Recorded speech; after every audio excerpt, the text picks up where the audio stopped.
如果你要我好簡單咁概括設計師嘅工作，我就會話一點一線。咩意思呢？就係由度尺去到做設計，其實我哋都係一筆一筆咁樣畫上去，因為效果圖同埋現場係一定有出入嘅。咁我可以沿住一筆一筆堆上去嘅線，慢慢褪翻落嚟修改或者調整。我再簡單啲，好似呢個油煙機嘅吊櫃咁樣，做到邊度停呢？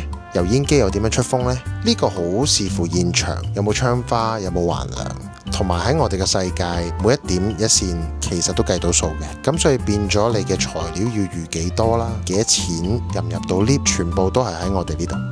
咁所以其實你係要設計嘅話，係需要成個思考過程，而唔係就咁單單一張圖紙。